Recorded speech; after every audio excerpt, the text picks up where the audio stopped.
Hello दोस्तों, स्वागत है आपका इस चैनल पर। आज आप सुन रहे हैं मुंशी प्रेमचंद की लिखी कहानी आत्माराम। बैदों ग्राम में महादेव सुनार एक सुविख्यात आदमी था। वो अपने साइबान में प्रातः से संध्या तक अंगीठी के सामने बैठा हुआ खटखट किया करता था।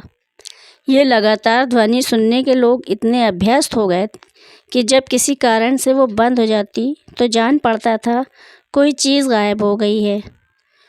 वो नित्य प्रति एक बार प्रातःकाल अपने तोते का पिंजड़ा लिए कोई भजन गाता हुआ तालाब की ओर जाता था। उस धुंधले प्रकाश में उसका जर्जर शरीर, पोपला मुंह और झुकी हुई कमर देखकर किसी अपरिचित मनुष्य को उसके पिशाच होने का भ्रम हो सकता था। ज्यों ही लोगों के कानों में आवाज़ आती, सत गुरुदत्त शिवदत्त दाता, लोग समझ जाते कि भोर हो गया। महादेव का पारिवारिक जीवन सुखमय न था। उसके 3 पुत्र थे, 3 बहुएं थीं, दर्जनों नाती पोते थे, लेकिन उसके बोझ को हल्का करने वाला कोई न था। लड़के कहते, जब तक दादा जीते हैं हम जीवन का आनंद भोग लें, फिर तो ढोल गले पड़ेगा ही। बेचारे महादेव को कभी कभी निराहार ही रहना पड़ता। भोजन के समय उसके घर में साम्यवाद का ऐसा गगनभेदी निर्घोष होता कि वो भूखा ही उठाता और नारियल का हुक्का पीता हुआ सो जाता। उसका व्यावसायिक जीवन और अशांतिकारक था। यद्यपि वो अपने काम में निपुण था, उसकी खटाई औरों से कहीं ज़्यादा शुद्धिकारक और उसकी रासायनिक क्रियाएं और कहीं ज़्यादा कष्टसाध्य थीं। तथापि उसे आए दिन शक्की और धैर्य शून्य प्राणियों के अपशब्द सुनने पड़ते थे। पर महादेव अविचलित गंभीर से सर झुकाए सब कुछ सुना करता। जो ही ये कलह शांत होता, वो अपने तोते की ओर देखकर पुकार उठता, सत गुरुदत्त शिवदत्त दाता। इस मंत्र के जपते ही उसके चित्त को पूर्ण शांति प्राप्त हो जाती थी। एक दिन संयोगवश किसी लड़के ने पिंजड़े का द्वार खोल लिया। तोता उड़ गया। महादेव ने सिर उठाकर जो पिंजड़े की ओर देखा तो उसका कलेजा सन्न से हो गया। तोता कहाँ गया? उसने फिर पिंजड़े को देखा। तोता गायब था। महादेव घबरा कर उठा और इधर उधर खपरेलों पर निगाह दौड़ाने लगा। उसे संसार में कोई वस्तु अगर प्यारी थी तो वो यही तोता। लड़के बालों, नाती पोतों से उसका जी भर गया था। बड़कों की चुलबुल से उसके काम में विघ्न पड़ता था। बेटों से उसे प्रेम न था, इसलिए नहीं कि वे निकम्मे थे, बल्कि इसलिए कि उनके कारण वो अपने आनंददायी कुल्हड़ों की नियमित संख्या से वंचित रह जाता था। पड़ोसियों से उसे चिढ़ थी, इसलिए कि वे उसकी अंगीठी से आग निकाल ले जाते थे। इन समस्त विघ्न बाधाओं से उसके लिए कोई पनाह थी तो वो यही तोता। उससे उसे किसी प्रकार का कष्ट न होता था। वो अब उस अवस्था में था जब मनुष्यों को शांति भोग के सिवा और कोई इच्छा नहीं रहती। तोता एक खपरेल पर बैठा था। महादेव ने पिंजरा उतार लिया और उसको दिखाकर कहने लगा, आ सत्य गुरुदत्त शिवदत्त दाता। लेकिन गांव और घर के लड़के एकत्र होकर चिल्लाने और तालियां बजाने लगे। ऊपर से कौवों ने काँव काँव की रट लगाई। तोता उड़ा और गांव से बाहर निकलकर एक पेड़ पर आ बैठा। महादेव खाली पिंजड़ा लिए उसके पीछे दौड़ा सो दौड़ा। लोगों को उसकी द्रुतगामिता पर अचंभा हो रहा था। मोह का इससे सुंदर, इससे सजीव, इससे भावमय कल्पना नहीं की जा सकती थी। दोपहर हो गई। किसान लोग खेतों से चले आ रहे थे। उन्हें विनोद का अच्छा अवसर मिला। महादेव को चिढ़ाने में सभी को मज़ा आता था। किसी ने कंकड़ फेंके, किसी ने तालियां बजाईं। तोता फिर उड़ा और वहां से दूर आम के बाग में एक पेड़ की फुनगी पर जा बैठा। महादेव फिर खाली पिंजरा लिए मेंढक की भांति उचकता चला। बाग में पहुंचा तो पैर के तलुओं से आग निकल रही थी। सिर चक्कर खा रहा था। जब ज़रा सावधान हुआ तो फिर पिंजरा उठाकर कहने लगा, सत गुरुदत्त शिवदत्त दाता। तोता फुनगी से उतरकर नीचे की एक डाल पर आ बैठा, किंतु महादेव की ओर सशक नेत्रों से ताक रहा था। महादेव ने समझा डर रहा है। वो पिंजड़े को छोड़कर आप एक दूसरे पेड़ की आड़ में छिप गया। तोते ने चारों ओर गौर से देखा, निशंक हो गया, उतरा और आकर पिंजरे के ऊपर बैठ गया। महादेव का हृदय उलझने लगा। सत गुरुदत्त शिवदत्त दाता का मंत्र जपता हुआ धीरे धीरे तोते के समीप आया और लपका कि तोते को पकड़ ले।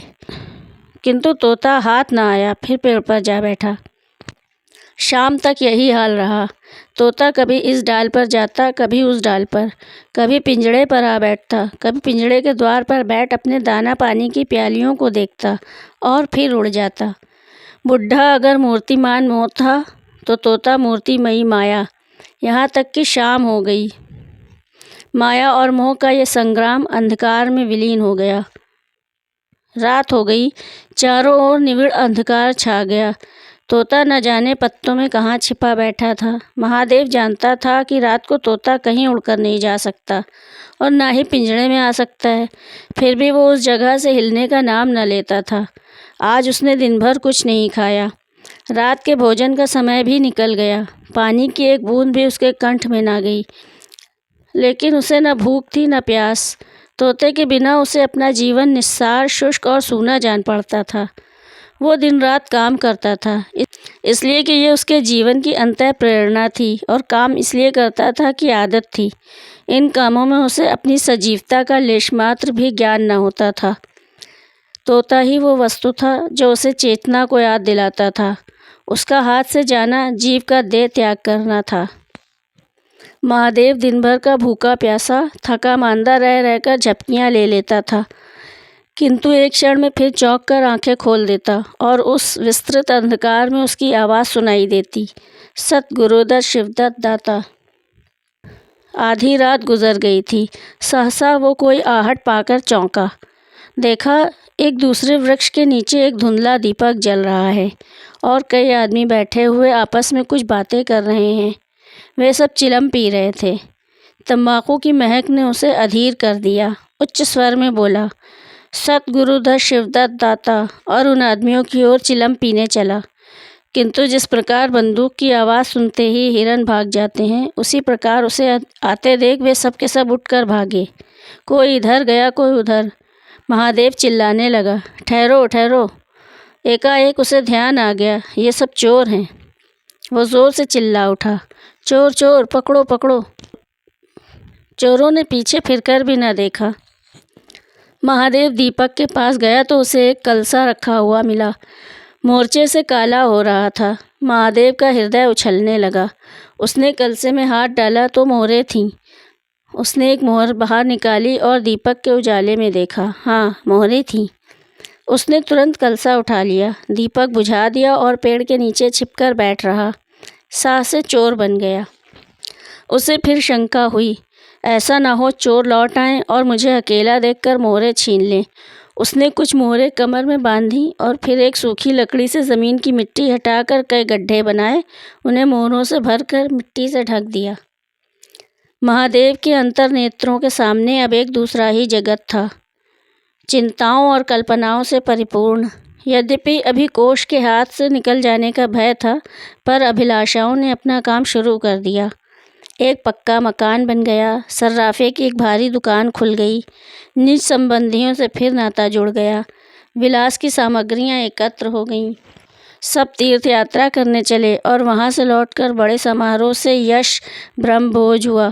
इसके पश्चात एक शिवालय और कुआं बन गया और वहां वो नित्य प्रति कथा पुराण सुनाने लगा। साधु संतों का श्राद्ध सत्कार होने लगा। अकस्मात उसे ध्यान आया, कहीं चोर आ जाए तो मैं भागूंगा क्यों कर। उसने परीक्षा करने के लिए कलसा उठाया और 200 पग तक बेतहाशा भागा हुआ चला गया। जान पड़ता था उसके पैरों में पर लग गए हैं। चिंता शांत हो गई। इन्हीं कल्पनाओं में रात व्यतीत हो गई। उषा का आगमन हुआ, हवा जागी, चिड़ियाँ गाने लगीं। सहसा महादेव के कानों में आवाज़ आई, सत गुरुदत्त शिवदत्त दाता, राम के चरण में चित लागा। ये बोल महादेव की जिह्वा पर रहता था। दिन में सहस्रों ही बार ये शब्द उसके मुख से निकलते थे, पर उनका धार्मिक भाव कभी उसके अंतःकरण को स्पर्श न करता था। जैसे कि बाजे से राग निकलता है, उसी प्रकार उसके मुंह से वो बोल निकलता था, निरर्थक और प्रभाव शून्य।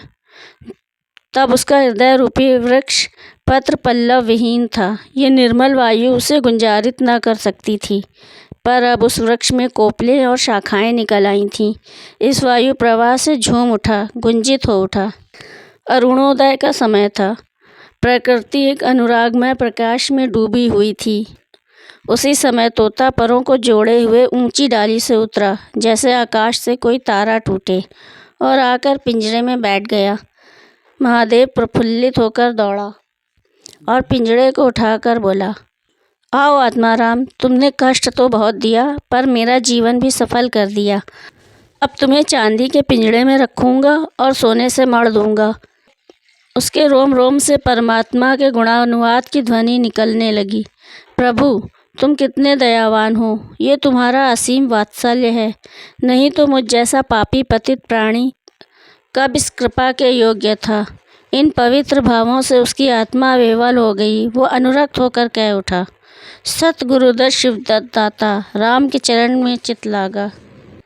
उसने एक हाथ में पिंजरा लटकाया, बगल में कलसा दबाया और घर चला। महादेव घर पहुंचा तो अभी कुछ अंधेरा था। रास्ते में एक कुत्ते के सिवा और किसी से भेंट न हुई, और कुत्ते को मोहरों से विशेष प्रेम नहीं होता। उसने कलसे को एक नाद में छिपा दिया और उसे कोयले से अच्छी तरह ढककर अपनी कोठरी में रखाया। जब दिन निकल आया तो वो सीधे पुरोहित जी के घर पहुंचा। पुरोहित जी पूजा पर बैठे सोच रहे थे। कल ही मुकदमे की पेशी है और अभी तक हाथ में कौड़ी भी नहीं, जजमानों में कोई सांस भी नहीं लेता। इतने में महादेव ने पालागन की। पंडित जी ने मुंह फेर लिया। ये अमंगल मूर्ति कहाँ से आ पहुँची, मालूम नहीं दाना भी मयस्सर होगा या नहीं। रुष्ट होकर पूछा, क्या है जी, क्या कहते हो? जानते नहीं, हम इस समय पूजा पर रहते हैं। महादेव ने कहा, महाराज, आज मेरे यहाँ सत्यनारायण की कथा है। पुरोहित जी विस्मित हो गए, कानों पर विश्वास न हुआ। महादेव के घर कथा का होना उतना ही असाधारण घटना थी जितनी अपने घर से किसी भिखारी के लिए भीख निकालना। पूछा, आज क्या है? महादेव बोला, कुछ नहीं, ऐसे ही इच्छा हुई कि आज भगवान की कथा सुन लूं। प्रभात से ही तैयारी होने लगी। पैदों और अन्य निकटवर्ती गांवों में सुपारी फिरी। कथा के उपरांत भोज का भी न्योता था। जो सुनता आश्चर्य करता, ये आज रेत में धूप कैसे जमी। संध्या समय जब सब लोग जमा हो गए, पंडित जी अपने सिंहासन पर विराजमान हुए तो महादेव खड़ा होकर उच्च स्वर में बोला, भाइयों, मेरी सारी उम्र छल कपट में कट गई। मैंने न जाने कितने आदमियों को दगा दी, कितना खरे को खोटा किया, पर अब भगवान ने मुझ पर दया की है। वो मेरे मुंह की कालिक मिटाना चाहते हैं। मैं आप सभी भाइयों से ललकार कर कहता हूँ कि जिसका मेरे जिम्मे जो कुछ निकलता हो, जिसकी जमा मैंने मार ली हो, जिसके चोखे माल को खोटा कर दिया हो, वो आकर अपनी एक एक कौड़ी चुका ले। अगर कोई यहाँ ना पा सका हो तो आप लोग उससे जाकर कह दीजिए, कल से 1 महीने तक जब जी चाहे आए और अपना हिसाब चुकता कर ले। गवाही साखी का काम नहीं। सब लोग सन्नाटे में आ गए। कोई मार्मिक भाव से सिर हिलाकर बोला, हम कहते न थे। किसी ने अविश्वास से कहा, क्या खाकर भरेगा, हज़ारों का टोटल हो जाएगा। एक ठाकुर ने ठिठोली की, और जो लोग सुरधाम चले गए? महादेव ने उत्तर दिया, उनके घरवाले तो होंगे। किंतु इस समय लोगों को वसूली की इतनी इच्छा न थी जितनी ये जानने की कि इसे इतना धन मिल कहाँ से गया। किसी को महादेव के पास आने का साहस न हुआ। देहात के आदमी थे, गड़े मुर्दे उखाड़ना क्या जाने। फिर प्रायः लोगों को ये याद भी न था कि उन्हें महादेव से क्या पाना है, और ऐसे पवित्र अवसर पर भूल चूक हो जाने का भय उनका मुंह बंद किए हुए था।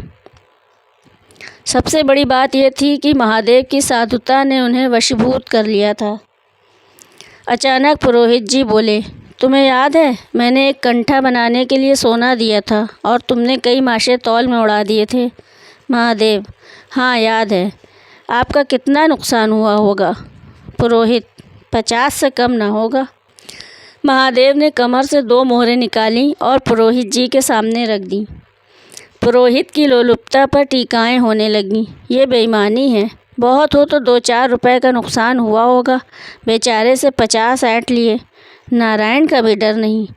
बनने को पंडित, पर नियत ऐसी खराब। राम राम। लोगों को महादेव पर एक श्रद्धा सी हो गई।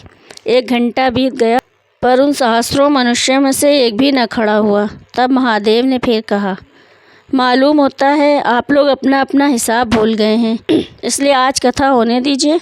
मैं 1 महीने तक आपकी राह देखूंगा। इसके पीछे तीर्थ यात्रा करने चला जाऊंगा। आप सब भाइयों से मेरी विनती है कि आप मेरा उद्धार करें। 1 महीने तक महादेव लेनदारों की राह देखता रहा। रात को चोरों के भय से नींद न आती। अब वो कोई काम न करता। शराब का चस्का भी छूटा। साधु अभ्यागत जो द्वार पर आ जाते, उनका यथा योग्य सत्कार करता। दूर दूर तक उसका सुयश फैल गया। यहाँ तक कि महीना पूरा हो गया और एक आदमी भी हिसाब लेने न आया। अब महादेव को ज्ञात हुआ कि संसार में कितना धर्म, कितना समव्यवहार है। अब उसे मालूम हुआ कि संसार बुरों के लिए बुरा है और अच्छों के लिए अच्छा। इस घटना को हुए 50 वर्ष बीत चुके हैं। आप बैदों जाइए तो दूर ही से एक सुनहरा कलश दिखाई देता है। ये ठाकुर द्वारे का कलश है। उससे मिला हुआ एक पक्का तालाब है जिसमें खूब कमल खिले रहते हैं। उसकी मछलियाँ कोई नहीं पकड़ता। तालाब के किनारे एक विशाल समाधि है। यही आत्माराम का स्मृति चिन्ह है। उसके संबंध में विभिन्न किंवदंतियाँ प्रचलित हैं। कोई कहता है उसका रत्न जड़ित पिंजरा स्वर्ग को चला गया। कोई कहता है वो सत गुरुदत्त कहता हुआ अंतर्ध्यान हो गया। पर यथार्थ ये है कि उस पक्षी रूपी चंद्र को किसी बिल्ली रूपी राहु ने ग्रस लिया। लोग कहते हैं आधी रात को अभी तक तालाब के किनारे आवाज़ आती है, सत गुरुदत्त शिवदत्त दाता राम के चरण में चित लागा। महादेव के विषय में भी कितनी ही जनश्रुतियाँ हैं। उनमें सबसे मान्य ये है कि आत्माराम के समाधिस्थ होने के बाद वो कई सन्यासियों के साथ हिमालय चला गया और वहाँ से लौट कर न आया। उसका नाम आत्माराम प्रसिद्ध हो गया। तो दोस्तों, आपको ये कहानी कैसी लगी, प्लीज़ कमेंट में अपनी राय ज़रूर दें। वीडियो को लाइक करें और चैनल को सब्सक्राइब करें। शुक्रिया दोस्तों।